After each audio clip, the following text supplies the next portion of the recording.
الصلاۃ والسلام علیک یا رسول اللہ،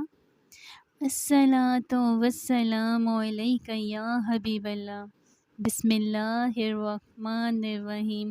السلام علیکم ورحمۃ اللہ وبرکاتہ۔ حضرت عثمان غنی کا کلمہ پڑھنا۔ حضرت عثمان غنی رضی اللہ عنہ حضور نبی کریم صلی اللہ علیہ وآلہ وسلم سے پہلی ملاقات ہوئی تو اس وقت حضرت سیدنا ابوبکر صدیق رضی اللہ عنہ بھی آپ رضی اللہ عنہ کے ہمراہ تھے، اور وہ اس ملاقات سے بیشتر آپ رضی اللہ عنہ کے دل میں دین اسلام کی حقانیت واضح کر چکے تھے۔ حضرت سیدنا عثمان غنی رضی اللہ عنہ نے حضور نبی کریم صلی اللہ علیہ وآلہ وسلم سے عرض کیا کہ آپ صلی اللہ علیہ وآلہ وسلم کا ہم لوگوں میں کیا مقام ہے؟ حضور نبی کریم صلی اللہ علیہ وآلہ وسلم نے فرمایا، لا الہ الا اللہ محمد الرسول اللہ۔ حضرت سیدنا عثمان غنی رضی اللہ عنہ نے جب حضور نبی کریم صلی اللہ علیہ وآلہ وسلم کی زبان مبارک سے کلمہ سنا تو کانپ اٹھے۔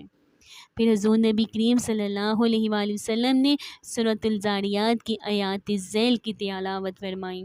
اے لوگوں، یقین لانے والوں کے لیے زمین میں قدرت خدا کی بہت سی نشانیاں ہیں، اور وہ تمہاری ذات میں بھی کئی نشانیاں ہیں، کیا تمہیں دکھائی نہیں دیتا؟ اور آسمان میں تمہارا رزق بھی ہے، اور وہ چیز بھی جس کا وعدہ تم سے کیا جا رہا ہے۔ بس قسم ہے آسمان اور زمین کے رب کی، یہ بات حق ہے اور ایسی ہی یقینی ہے کہ جیسے تم بول رہے ہو۔ حضرت سیدنا عثمان غنی رضی اللہ عنہ نے جب حضور نبی کریم صلی اللہ علیہ وآلہ وسلم کی زبانی یہ کلمات سنے تو آپ رضی اللہ عنہ نے حضور نبی کریم صلی اللہ علیہ وآلہ وسلم سے استدعا کی کہ نبی دار اسلام میں داخل فرمائیں۔ حضور نبی کریم صلی اللہ علیہ وآلہ وسلم نے حضرت سیدنا عثمان غنی رضی اللہ عنہ کو کلمہ پڑھایا، اور آپ رضی اللہ عنہ اپنے خاندان کی مخالفت کے باوجود دار اسلام میں داخل ہو گئے۔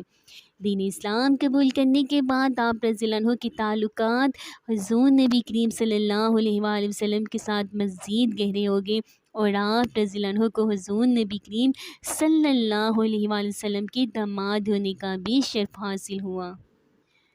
حضرت سیدنا عثمان غنی نے اپنے قبیلے کی مخالفت کرتے ہوئے اسلام قبول کیا تھا۔ اس بات کا آپ رضی اللہ عنہ کو اندازہ تھا کہ آپ رضی اللہ عنہ کے قبیلے والے آپ رضی اللہ عنہ کی بہت مخالفت کریں گے، لیکن آپ رضی اللہ عنہ نے ان کی مخالفتوں کی کچھ پرواہ نہ کی اور خود کو حضور نبی کریم صلی اللہ علیہ وآلہ وسلم کی غلامی میں دے دیا،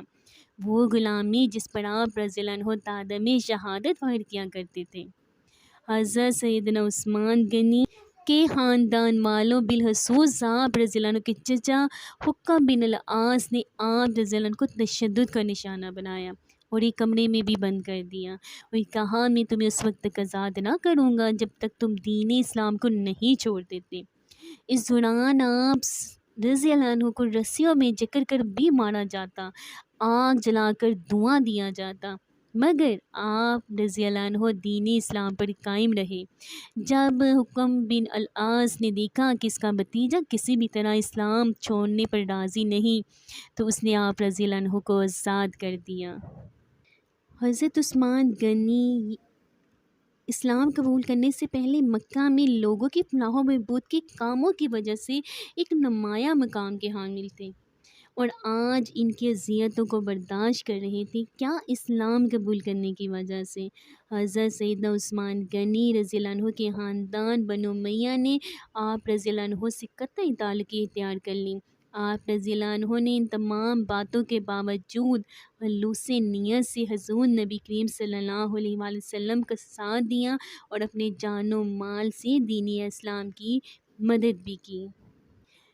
حضرت سیدنا عثمان غنی رضی اللہ عنہ کی شرافت اور دین اسلام کے ساتھ خلوص کی وجہ سے حضور نبی کریم صلی اللہ علیہ وآلہ وسلم نے اپنے صاحبزادی حضرت سیدہ رقیہ رضی اللہ عنہ کا نکاح آپ رضی اللہ عنہ سے کر دیا۔ حضرت سیدنا عثمان غنی رضی اللہ عنہ کے ساتھ نکاح کی وقت حضرت سیدہ رقیہ رضی اللہ عنہ کی عمر مبارک صرف 12 برس کی تھی۔ حضرت سیدہ رقیہ رضی اللہ عنہا جو نبی کریم صلی اللہ علیہ وآلہ وسلم کی دوسری صاحبزادی تھیں۔ آپ رضی اللہ عنہ کا پہلا نکاح ابو لہب کے بیٹے عقبہ سے ہوا، جو حضور نبی کریم صلی اللہ علیہ وآلہ وسلم کے اعلان نبوت کے بعد طلاق پر ختم ہو گیا تھا۔ حضرت سیدنا عثمان غنی رضی اللہ عنہ اور حضرت سیدہ رقیہ رضی اللہ عنہا کی شادی بعثت نبی صلی اللہ علیہ وآلہ وسلم کے تیسرے سال ہوئی۔ یہ ایک کامیاب شادی شدہ جوڑا تھا۔ آپ رضی اللہ عنہ اس لیے اپنے آپ کو باعث فخر سمجھتے تھے کہ حضور نبی کریم صلی اللہ علیہ وآلہ وسلم نے اپنی صاحبزادی کا نکاح ان کے ساتھ کیا۔ آپ رضی اللہ عنہ چونکہ صاحب حیثیت تھے، اس لیے آپ رضی اللہ عنہ نے حضور صلی اللہ علیہ وآلہ وسلم کی بیٹی حضرت سیدہ رقیہ رضی اللہ عنہا کے رام و سائش کا ہر ممکن خیال رکھا کرتے تھے۔ حضور نبی کریم صلی اللہ علیہ وآلہ وسلم کے اعلان نبوت کے بعد چند ایک لوگ مسلمان ہوئے، اور جو مسلمان ہوئے ان پر مشرکین مکہ نے ظلم و ستم کے پہاڑ توڑ دیے ہوئے تھے۔ حضور نبی کریم صلی اللہ علیہ وآلہ وسلم نے دیکھا کہ مشرکین مکہ ظلم و ستم میں اضافہ کرتے جا رہے ہیں، تو آپ صلی اللہ علیہ وآلہ وسلم نے مسلمانوں کو حبشہ کی طرف ہجرت کرنے کا حکم دے دیا۔ حبشہ کا جو اس بادشاہ عیسائی نجاشی حکمران تھا، وہ بہت مہمان نواز اور پرہیزگار تھا۔ اس لیے آپ صلی اللہ علیہ وآلہ وسلم کو اس بات کا یقین تھا کہ وہ صحابہ کرام رضی اللہ عنہ سے حسن سلوک سے پیش آئے گا، اور یہ مسلمانوں کی پہلی ہجرت تھی جو مشرکین مکہ کے مظالم کی وجہ سے نہیں کرنی پڑی۔ اس ہجرت میں حضرت سیدنا عثمان غنی رضی اللہ عنہ اپنی زوجہ شہزادی رسول صلی اللہ علیہ وآلہ وسلم حضرت سیدہ رقیہ رضی اللہ عنہا کے ہمراہ حبشہ کی جانب ہجرت کر گئے تھے۔ حضرت انس بن مالک رضی اللہ عنہ سے مروی ہے، آپ فرماتے ہیں کہ مسلمانوں میں سب سے پہلے حضرت سیدنا عثمان غنی رضی اللہ عنہ نے اپنی زوجہ حضرت رقیہ رضی اللہ عنہا کے ہمراہ حبشہ کی جانب ہجرت فرمائی تھی۔ حبشہ کی ہجرت کے بعد حضور نبی کریم صلی اللہ علیہ وآلہ وسلم کو ان کے حالات کی خبر نہ ہوئی۔ اسی دوران قریش کی عورت حبشہ سے مکہ آئی۔ حضور نبی کریم صلی اللہ علیہ وآلہ وسلم نے اس عورت سے حضرت سیدنا عثمان غنی رضی اللہ عنہ اور اپنی بیٹی حضرت سیدہ رقیہ رضی اللہ عنہا کا حال دریافت کیا۔ اس نے کہا کہ میں نے حضرت سیدنا عثمان غنی رضی اللہ عنہ اور حضرت سیدہ رقیہ رضی اللہ عنہا کو اس حال میں دیکھا ہے کہ وہ ایک جانور پر سوار تھے۔ حضور نبی کریم صلی اللہ علیہ وآلہ وسلم نے اس عورت کی بات سن کر فرمایا، اللہ تعالیٰ ان دونوں کا حامی و ناصر ہو۔ حضرت لوط علیہ السلام کے بعد حضرت سیدنا عثمان غنی رضی اللہ عنہ پہلے مہاجر ہیں جنہوں نے اللہ تعالیٰ کی راہ میں ہجرت اختیار کی۔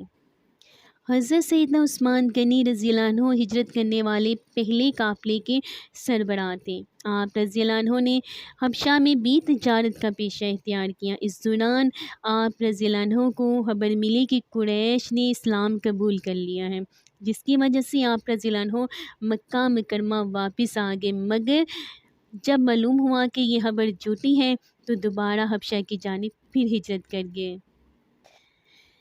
حضرت سیدنا عثمان غنی رضی اللہ عنہ کو حضور نبی کریم صلی اللہ علیہ وآلہ وسلم کی مدینہ منورہ میں ہجرت کے بارے میں معلوم ہوا تو آپ رضی اللہ عنہ بھی حبشہ سے اپنی زوجہ حضرت سیدہ رقیہ رضی اللہ عنہا کے ہمراہ مدینہ منورہ پہنچے۔ حضور نبی کریم صلی اللہ علیہ وآلہ وسلم نے آپ رضی اللہ عنہ کو ایک انصاری حضرت اوس بن ثابت رضی اللہ عنہ کا بھائی بنا دیا۔ حضرت سیدنا عثمان غنی رضی اللہ عنہ نے مدینہ منورہ میں کھیتی باڑی کا پیشہ اختیار کیا۔ اس طرح آپ رضی اللہ عنہ کو خدمت اسلام کا زیادہ موقع میسر آنے لگا۔ آپ رضی اللہ عنہ نے مدینہ منورہ میں قیام کے دوران مسلمانوں کے لیے فلاحی کاموں میں بھی بڑھ چڑھ کر حصہ لینا شروع کر دیا تھا۔ کھیتی باڑی میں آپ رضی اللہ عنہ کی محنت اور لگن کو دیکھتے ہوئے کئی انصاریوں نے اپنی زمینیں آپ رضی اللہ عنہ کو کھیتی کے لیے دے دی تھی۔ حضور نبی کریم صلی اللہ علیہ وآلہ وسلم جب مدینہ منورہ تشریف لائے تو اس وقت مدینہ منورہ میں میٹھے پانی کا صرف ایک ہی کنواں تھا۔ جس کا نام بیر روما تھا، اور اس کا مالک ایک یہودی تھا جو اس کا پانی فروخت کرتا تھا۔ حضور نبی کریم صلی اللہ علیہ وآلہ وسلم اور آپ صلی اللہ علیہ وآلہ وسلم کے صحابہ کرام چونکہ بے سر و سمانی کے عالم میں مدینہ منورہ آئے تھے، اس لیے ان کے لیے اس کنویں سے پانی خریدنا بہت ہی مشکل تھا۔ حضور نبی کریم صلی اللہ علیہ وآلہ وسلم نے اس کنویں کا تذکرہ حضرت سیدنا عثمان غنی رضی اللہ عنہ سے کیا تو آپ عثمان رضی اللہ عنہ نے اس کنویں کو بڑی رقم دے کر یہودی سے یہ کنواں خرید کر مسلمانوں کو وقف کر دیا۔ حضرت سیدہ رقیہ رضی اللہ عنہ کا وصال۔ رمضان المبارک 2 ہجری میں حق اور باطل کے درمیان پہلا معرکہ بدر کے مقام پر ہوا، جسے تاریخ میں غزوہ بدر کے نام سے یاد کیا جاتا ہے۔ اس غزوے میں لشکر اسلام کی تعداد صرف 313 تھی، جبکہ ان کے مقابلے میں کفار کی تعداد تقریباً 1000 تھی، اور وہ ہر طرح کے جنگی ساز و سامان سے لیس تھے۔ حضرت سیدنا عثمان غنی رضی اللہ عنہ نے جب حضور نبی کریم صلی اللہ علیہ وآلہ وسلم سے اس غزوے میں شامل ہونے کی درخواست کی تو نبی کریم صلی اللہ علیہ وآلہ وسلم نے اپنی بیمار زوجہ حضرت سیدہ رقیہ رضی اللہ عنہ کی تیمارداری کا حکم دیا اور فرمایا کہ تمہیں جنگ میں شرکت کا بھرپور ثواب ملے گا۔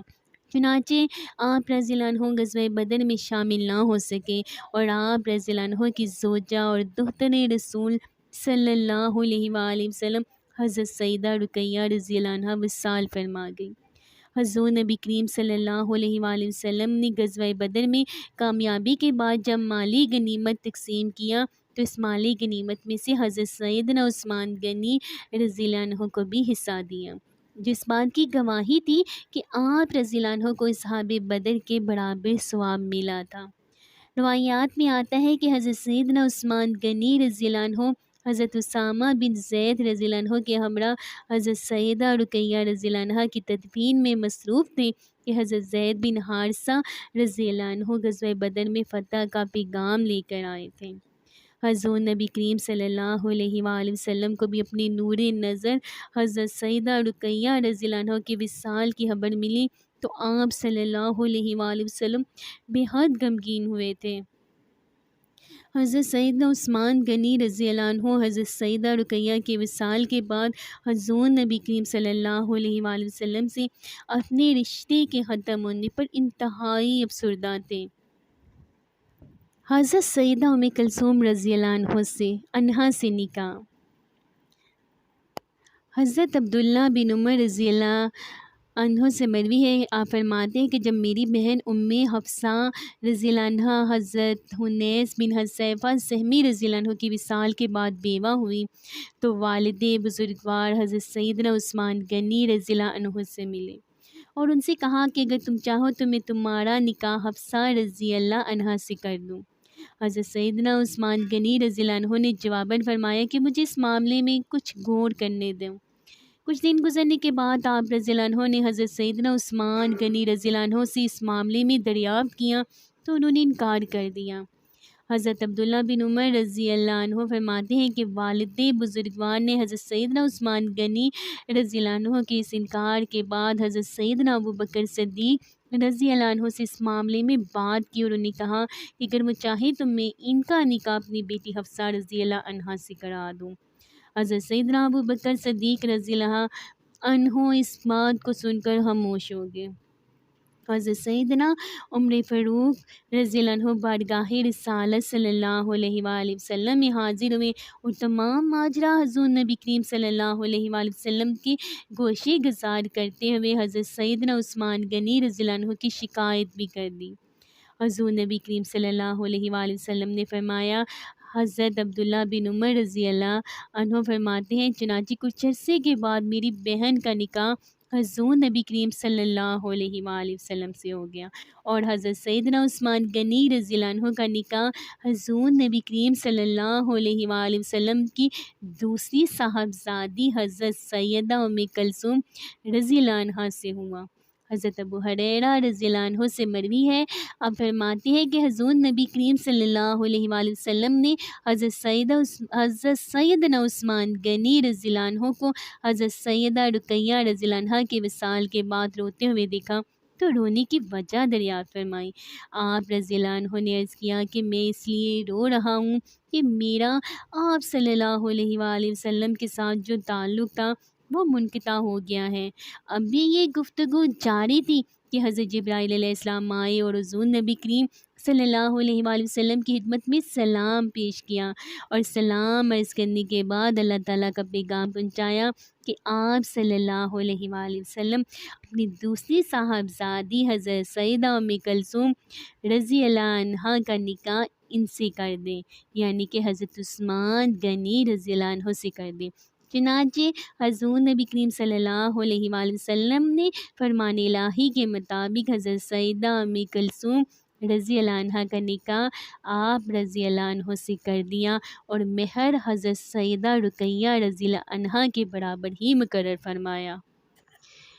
4 ہجری میں حضور نبی کریم صلی اللہ علیہ وآلہ وسلم مجاہدین کے ایک لشکر کے ہمراہ کفار کے چند گروہوں اور یہودیوں کے کچھ باغی قبائل کی سرکوبی کے لیے مدینہ منورہ سے روانہ ہوئے۔ اس غزوے کو غزوہ ذات الرقاع کہا جاتا ہے۔ حضور نبی کریم صلی اللہ علیہ وآلہ وسلم نے حضرت سیدنا عثمان غنی رضی اللہ عنہ کو مدینہ منورہ میں اپنا قائم مقام مقرر کیا۔ آپ رضی اللہ عنہ نے حضور نبی کریم صلی اللہ علیہ وآلہ وسلم کی غیر موجودگی میں مدینہ منورہ کا انتظام اسی طریقے سے چلایا جس طرح حضور نبی کریم صلی اللہ علیہ وآلہ وسلم چلایا کرتے تھے۔ رجب المرجب 9 ہجری میں حضور نبی کریم صلی اللہ علیہ وآلہ وسلم نے 30,000 مجاہدین کے لشکر کے ہمراہ شام اور مصر کے عیسائی رومیوں سے مقابلے کے لیے رہتے سفر باندھا۔ حضور نبی کریم صلی اللہ علیہ وآلہ وسلم غزوہ تبوک کا فیصلہ نامساعد حالات کے باوجود اللہ تعالیٰ کے بھروسے پر کیا۔ حضور نبی کریم صلی اللہ علیہ وآلہ وسلم نے مسلمانوں سے اپیل کی کہ وہ اس غزوے میں بڑھ چڑھ کر حصہ لیں۔ حضرت سیدنا عثمان غنی رضی اللہ عنہ نے جنگ کے لیے 900 اونٹ، 100 گھوڑے اور 1000 دینار فراہم کیے۔ حضور نبی کریم صلی اللہ علیہ وآلہ وسلم نے آپ رضی اللہ عنہ کی صحابت کو دیکھتے ہوئے فرمایا، آج کے بعد عثمان رضی اللہ عنہ جو کچھ بھی کرے گا اس کو کچھ نقصان نہ ہوگا۔ ایک روایت کے مطابق حضرت عثمان غنی رضی اللہ عنہ نے لشکر اسلام کی ضروریات پوری کرنے کے لیے 1/3 لشکر کے تمام اخراجات اپنے ذمہ لے لیے، اور اس کے علاوہ 1000 اونٹ، 70 گھوڑے اور دیگر سامان حرب کے علاوہ 1000 دینار بھی حضور نبی کریم صلی اللہ علیہ وآلہ وسلم کو دیے۔ ایک اور روایت کے مطابق حضرت سیدنا عثمان غنی رضی اللہ عنہ غزوہ تبوک سے قبل اپنا ایک قافلہ تجارت کی غرض سے شام بھیج رہے تھے جس میں 200 اونٹ شامل تھے۔ آپ رضی اللہ عنہ نے وہ 200 اونٹ حضور نبی کریم صلی اللہ علیہ وآلہ وسلم کی خدمت میں پیش کر دیے۔ حضرت حذیفہ رضی اللہ عنہ سے مروی ہے، فرماتے ہیں کہ حضرت سیدنا عثمان غنی رضی اللہ عنہ نے 10,000 دینار غزوہ تبوک کے لیے حضور نبی کریم صلی اللہ علیہ وآلہ وسلم کی خدمت میں پیش کیے۔ آپ صلی اللہ علیہ وآلہ وسلم ان دیناروں کو دیکھتے اور دعا فرماتے تھے، اے اللہ، میں عثمان رضی اللہ عنہ سے راضی ہو گیا، تو بھی اس سے راضی ہو جا۔ ایک اور روایت کے مطابق غزوہ تبوک کے موقع پر کھانے پینے کی اشیاء کی قلت ہو گئی۔ حضرت سیدنا عثمان غنی رضی اللہ عنہ نے جب یہ صورتحال دیکھی تو کہیں چلے گئے، اور جب کچھ دیر بعد لوٹ کر آئے تو آپ رضی اللہ عنہ کے پاس سامان ہرد و نوش سے بھرے ہوئے اونٹ تھے، اور آپ رضی اللہ عنہ نے تمام لشکر اسلام کی کفالت بھی کی۔ یکم ذی الحجہ 9 ہجری میں حضور نبی کریم صلی اللہ علیہ وآلہ وسلم 1500 صحابہ کرام رضوان اللہ عنہم کے ہمراہ مدینہ منورہ سے عمرے کی نیت سے مکہ مکرمہ روانہ ہوئے۔ حضور نبی کریم صلی اللہ علیہ وآلہ وسلم اپنی اونٹنی قصوہ پر سوار تھے جو کہ حدیبیہ کے مقام پر جا کر بیٹھ گئی۔ حدیبیہ گاؤں مکہ مکرمہ سے 12 میل کے فاصلے پر جانب مغرب واقع ہے۔ حضور نبی کریم صلی اللہ علیہ وآلہ وسلم نے جب دیکھا ان کی اونٹنی اس مقام سے آگے بڑھنے میں انکاری ہے تو آپ صلی اللہ علیہ وآلہ وسلم نے تمام صحابہ کرام کو یہاں قیام کرنے کا حکم دیا۔ حدیبیہ میں قیامی دوران ہی حضور نبی کریم صلی اللہ علیہ وآلہ وسلم کو اطلاع ملی کہ مشرکین مکہ نے ان کی آمد کو غلط انداز میں لیا ہے اور وہ ان سے جنگ میں کرنا چاہتے ہیں، یعنی کہ وہ ان سے جنگ کرنا چاہتے ہیں۔ حضور نبی کریم صلی اللہ علیہ وآلہ وسلم نے حضرت سیدنا عثمان غنی رضی اللہ عنہ کو سفیر بنا کر بھیجا تاکہ وہ معززین مکہ کو جا کر بتائیں کہ ہم صرف عمرے کی نیت سے آئے ہیں۔ حضرت سیدنا عثمان غنی رضی اللہ عنہ جس وقت مکہ مکرمہ میں داخل ہوئے تو آپ رضی اللہ عنہ کی ملاقات ابان بن سعید بن العاص سے ہوئی، جن کے ہمراہ آپ رضی اللہ عنہ ان کے گھر روانہ ہو گئے۔ حضرت سیدنا عثمان غنی رضی اللہ عنہ نے ابان بن سعید بن العاص کے ہمراہ حضور نبی کریم صلی اللہ علیہ وآلہ وسلم کا پیغام ابو سفیان اور دیگر معززین مکہ کو پہنچایا۔ حضرت سیدنا عثمان غنی رضی اللہ عنہ نے اس پیغام کے جواب میں انہوں نے آپ رضی اللہ عنہ سے کہا کہ ہم تمہیں بیت اللہ شریف کے طواف کی اجازت دیتے ہیں، لیکن حضور نبی کریم صلی اللہ علیہ وآلہ وسلم اور دیگر لشکر اسلام کو اس بات کی اجازت نہیں دیں گے۔ حضرت سیدنا عثمان غنی رضی اللہ عنہ نے فرمایا کہ میں اس وقت تک طواف کعبہ نہ کروں گا جب تک حضور نبی کریم صلی اللہ علیہ وآلہ وسلم اور دیگر صحابہ کرام رضی اللہ عنہم بھی بیت اللہ شریف کا طواف نہ کر لیں۔ حضرت سیدنا عثمان غنی رضی اللہ عنہ کے اس انکار کے بعد معززین مکہ نے آپ رضی اللہ عنہ کو اپنے پاس روک لیا، جس کے بعد لشکر اسلام میں یہ افواہ پھیل گئی کہ حضرت سیدنا عثمان غنی رضی اللہ عنہ کو شہید کر دیا گیا ہے۔ حضور نبی کریم صلی اللہ علیہ وآلہ وسلم کو جب حضرت سیدنا عثمان غنی رضی اللہ عنہ کی شہادت کے بارے میں پتہ چلا تو آپ صلی اللہ علیہ وآلہ وسلم نے تمام صحابہ کرام رضی اللہ عنہ کو اکٹھا کیا اور ایک درخت کے نیچے بیٹھ گئے۔ حضور نبی کریم صلی اللہ علیہ وآلہ وسلم تمام صحابہ کرام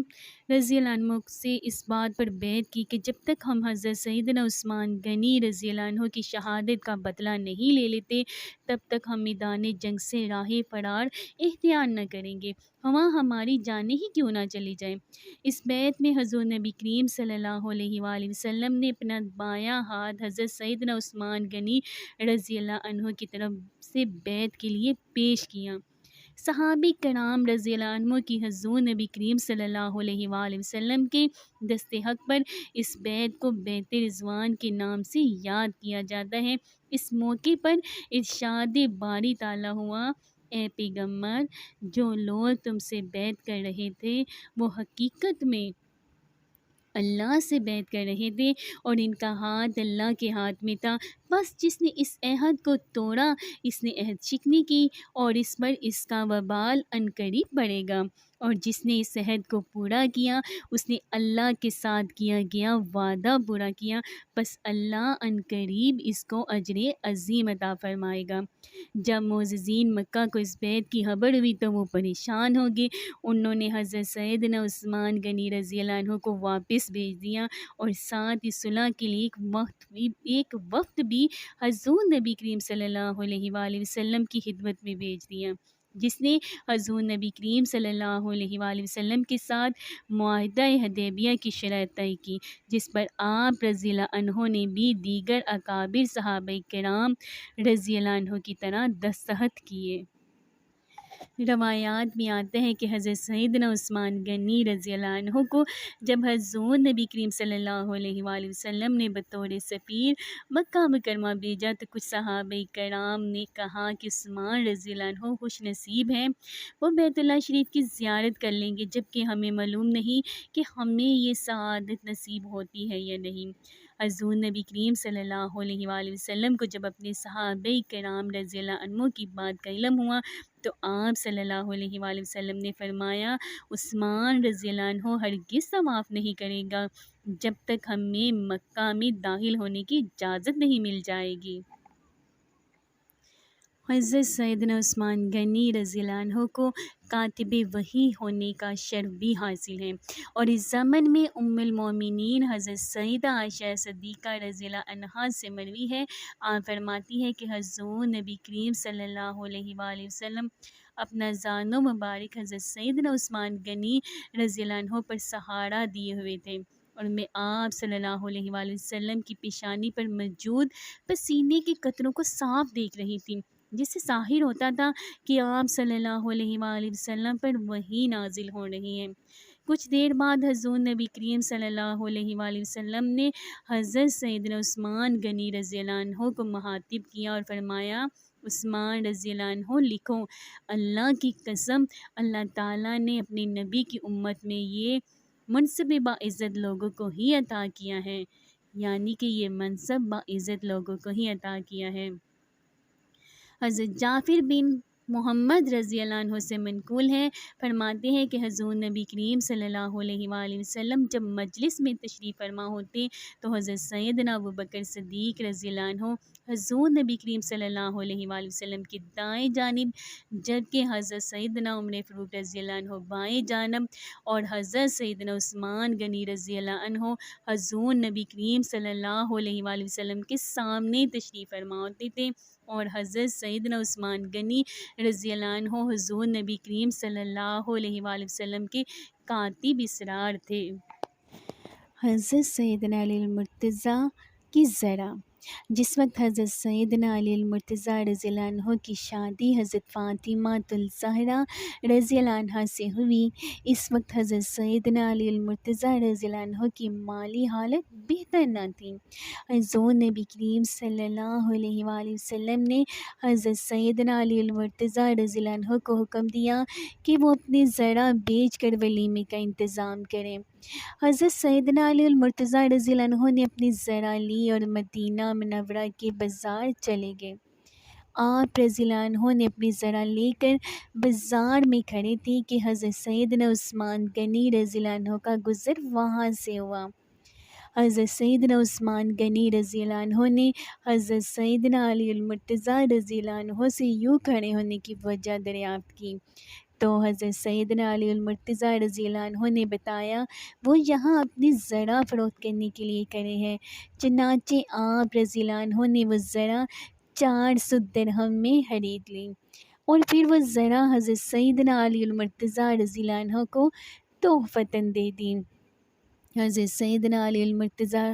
رضی اللہ عنہ نے تمام ماجرا جا کر حضور نبی کریم صلی اللہ علیہ وآلہ وسلم کی گوش گزار کیا۔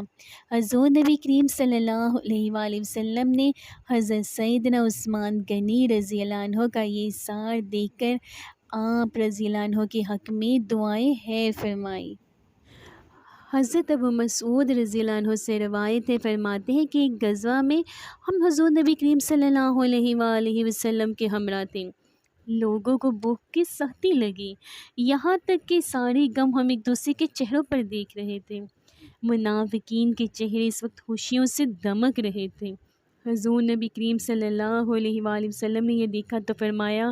اللہ کی قسم سورج غائب نہیں ہوگا کہ اللہ تعالیٰ تمہارے پاس رزق بھیج دے گا۔ حضرت سیدنا عثمان غنی رضی اللہ عنہ نے حضور نبی کریم صلی اللہ علیہ وآلہ وسلم کا فرمان سنا تو آپ رضی اللہ عنہ نے اس وقت 14 اونٹ ماں غلہ کے خریدے اور حضور نبی کریم صلی اللہ علیہ وآلہ وسلم کی خدمت میں پیش کر دیے۔ حضور نبی کریم صلی اللہ علیہ وآلہ وسلم نے جب دیکھا تو آپ صلی اللہ علیہ وآلہ وسلم کے چہرہ مبارک پر خوشی کے آثار نمایاں ہو گئے۔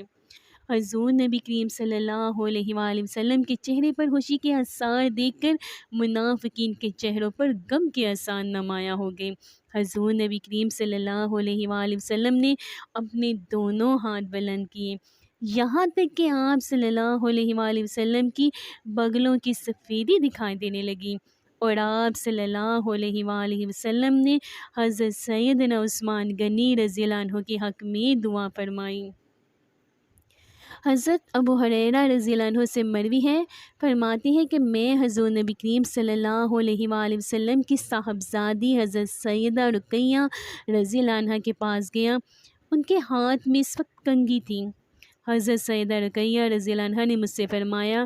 ابھی ابھی حضور نبی کریم صلی اللہ علیہ وآلہ وسلم تشریف لے گئے ہیں اور میں نے ان کے سر میں کنگھی کی تو انہوں نے مجھ سے دریافت فرمایا کہ تم عثمان رضی اللہ عنہ کو کیسا خیال کرتی ہو؟ میں نے عرض کیا بھلا آپ صلی اللہ علیہ وآلہ وسلم نے فرمایا تم عثمان رضی اللہ عنہ کا اکرام ملحوظ رکھنا، اس لیے کہ وہ اہلاک میں تمام صحابہ کرام رضی اللہ عنہ سے زیادہ مجھ سے مشابہ ہیں۔ حضرت عبد الرحمن بن عثمان کرشی رضی اللہ عنہ فرماتے ہیں کہ حضور نبی کریم صلی اللہ علیہ وآلہ وسلم اپنی بیٹی حضرت سیدہ رقیہ رضی اللہ عنہ کے پاس تشریف لائے تو آپ رضی اللہ عنہ اس وقت حضرت سیدنا عثمان غنی رضی اللہ عنہ کا سر دھو رہی تھیں۔ حضور نبی کریم صلی اللہ علیہ وآلہ وسلم نے فرمایا، اے میری بیٹی تو عثمان رضی اللہ عنہ کی خدمت اچھے طریقے سے کیا کر، کیونکہ یہ میرے صحابہ رضی اللہ عنہ میں سے اہلاک میں مجھ سے زیادہ مشابہ ہیں۔ حضرت سیدنا علی المرتضیٰ کی زرع۔ جس وقت حضرت سیدنا علی المرتضیٰ رضی اللہ عنہ کی شادی حضرت فاطمہ الزہرا رضی اللہ عنہ سے ہوئی، اس وقت حضرت سیدنا علی المرتضیٰ رضی اللہ عنہ کی مالی حالت بہتر نہ تھی۔ حضور نبی کریم صلی اللہ علیہ وآلہ وسلم نے حضرت سیدنا علی المرتضیٰ رضی اللہ عنہ کو حکم دیا کہ وہ اپنے زرع بیچ کر ولیمے کا انتظام کریں۔ حضرت سیدنا علی المرتضیٰ رضی اللہ عنہ نے اپنی زرع لی اور مدینہ منورہ کے بازار چلے گئے۔ آپ رضی اللہ عنہ نے اپنی زرع لے کر بازار میں کھڑے تھے کہ حضرت سیدنا عثمان غنی رضی اللہ عنہ کا گزر وہاں سے ہوا۔ حضرت سیدنا عثمان غنی رضی اللہ عنہ نے حضرت سیدنا علی المرتضیٰ رضی اللہ عنہ سے یوں کھڑے ہونے کی وجہ دریافت کی تو حضرت سیدنا علی المرتضیٰ رضی اللہ عنہ نے بتایا وہ یہاں اپنی زرع فروخت کرنے کے لیے کھڑے ہیں۔ چنانچہ آپ رضی اللہ عنہ نے وہ زرع 400 درہم میں خرید لی اور پھر وہ زرع حضرت سیدنا علی المرتضیٰ رضی اللہ عنہ کو تحفتاً دے دی۔ حضرت سیدنا علی المرتضیٰ رضی اللہ عنہ نے تمام ماجرا جا کر حضور نبی کریم صلی اللہ علیہ وآلہ وسلم کی گوش گزار کیا۔ حضور نبی کریم صلی اللہ علیہ وآلہ وسلم نے حضرت سیدنا عثمان غنی رضی اللہ عنہ کا یہ اثار دیکھ کر آپ رضی اللہ عنہ کے حق میں دعائیں خیر فرمائی۔ حضرت عثمان غنی رضی اللہ عنہ سے حضور نبی کریم صلی اللہ علیہ وآلہ وسلم راضی تھے۔ ایک مرتبہ حضور نبی کریم صلی اللہ علیہ وآلہ وسلم کے گھر 4 روز سے فاقہ تھا۔ حضرت سیدنا عثمان غنی رضی اللہ عنہ کو اس کی خبر ہوئی تو آپ رضی اللہ عنہ نے کئی اونٹ گلا کھجوروں اور گیہوں کے لادے اور حضور نبی کریم صلی اللہ علیہ وآلہ وسلم کی خدمت میں حاضر ہوئے۔ حضور نبی کریم صلی اللہ علیہ وآلہ وسلم اس وقت مسجد نبوی صلی اللہ علیہ وآلہ وسلم میں نوافل ادا فرما رہے تھے۔ آپ صلی اللہ علیہ وآلہ وسلم جب مسجد نبوی صلی اللہ علیہ وآلہ وسلم سے تشریف لائے تو آپ صلی اللہ علیہ وآلہ وسلم کو حضرت سیدنا عثمان رضی اللہ عنہ کے لائے ہوئے راشن کی خبر ہوئی۔ آپ صلی اللہ علیہ وآلہ وسلم دوبارہ مسجد نبی میں تشریف لے گئے اور کافی دیر تک یہی دعا فرماتے رہے، اے اللہ میں عثمان سے راضی ہوں، تو بھی عثمان سے راضی ہو جا۔ ایک مرتبہ حضرت سیدنا عمر فاروق رضی اللہ عنہ اور حضرت سیدنا عثمان غنی رضی اللہ عنہ حضور نبی کریم صلی اللہ علیہ وآلہ وسلم کی کسی حکم کی تعمیل کے سلسلے میں کہیں گئے ہوئے تھے۔ راستے میں نماز کا وقت ہو گیا تو حضرت سیدنا عمر فاروق رضی اللہ عنہ نے آپ رضی اللہ عنہ کو امامت کے لیے کہا۔ آپ رضی اللہ عنہ نے یہ کہہ کر انکار کر دیا کہ عمر رضی اللہ عنہ تم مجھ سے افضل ہو، اس لیے امامت کے فرائض تم انجام دو گے۔ حضرت سیدنا عمر فاروق رضی اللہ عنہ نے فرمایا کہ میں نے حضور نبی کریم صلی اللہ علیہ وآلہ وسلم سے سنا ہے کہ عثمان رضی اللہ عنہ بہت اچھا انسان ہے،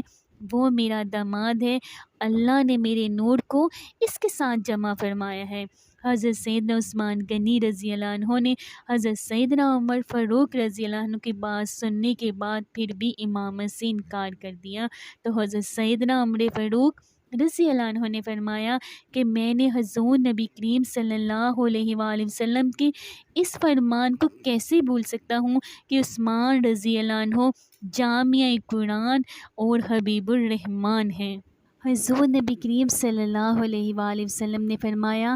میری امت میں عثمان رضی اللہ عنہ سے بڑھ کر کوئی حیا والا نہیں ہے۔ حضرت عبداللہ بن عمر رضی اللہ عنہ سے مروی ہے، آپ فرماتے ہیں کہ حضور نبی کریم صلی اللہ علیہ وآلہ وسلم تشریف فرما تھے اور آپ صلی اللہ علیہ وآلہ وسلم کے پیچھے ام المومنین حضرت سیدہ عائشہ صدیقہ رضی اللہ عنہا تھی۔ اتنے میں حضرت سیدنا ابوبکر صدیق رضی اللہ عنہ تشریف لائے۔ حضور نبی کریم صلی اللہ علیہ وآلہ وسلم نے اندر آنے کی اجازت دی اور وہ حجرہ مبارک میں چلے گئے۔ کچھ دیر بعد سعد بن مالک رضی اللہ عنہ تشریف لائے اور انہوں نے بھی حضور نبی کریم صلی اللہ علیہ وآلہ وسلم سے اجازت طلب کی۔ آپ صلی اللہ علیہ وآلہ وسلم نے انہیں بھی اجازت دے دی اور وہ بھی حجرہ مبارک میں داخل ہو گئے۔ پھر کچھ دیر بعد حضرت سیدہ عثمان غنی رضی اللہ عنہ تشریف لائے، انہوں نے بھی حضور نبی کریم صلی اللہ علیہ وآلہ وسلم سے اجازت طلب کی۔ حضور نبی کریم صلی اللہ علیہ وآلہ وسلم نے ام المومنین حضرت سیدہ عائشہ صدیقہ رضی اللہ عنہا سے فرمایا کہ تم پیچھے ہٹ جاؤ، اور پھر اپنے دونوں زانوں کو ڈانپ لیا اور حضرت سیدہ عثمان غنی رضی اللہ عنہ کو اندر آنے کی اجازت دی۔ جب کچھ دیر بعد یہ تینوں حضرات واپس چلے گئے تو ام المومنین حضرت سیدہ عائشہ صدیقہ رضی اللہ عنہا نے حضور نبی کریم صلی اللہ علیہ وآلہ وسلم سے دریافت کیا کہ جب میرے والد اور ان کے ساتھی تشریف لائے تھے تو آپ صلی اللہ علیہ وآلہ وسلم نے نہ ہی مجھے ہٹنے کا حکم دیا اور نہ ہی اپنے زانوں ڈانپے، اور جب حضرت سیدہ عثمان غنی رضی اللہ عنہ آئے تو آپ صلی اللہ علیہ وآلہ وسلم نے مجھے بھی ہٹنے کا حکم دیا اور اپنے زانوں بھی ڈانپ لیے۔ حضور نبی کریم صلی اللہ علیہ وآلہ وسلم نے فرمایا قسم ہے ذات کی جس کے قبضہ قدرت میں میری جان ہے، بلا شبہ فرشتے حضرت عثمان رضی اللہ عنہ سے حیا کرتے ہیں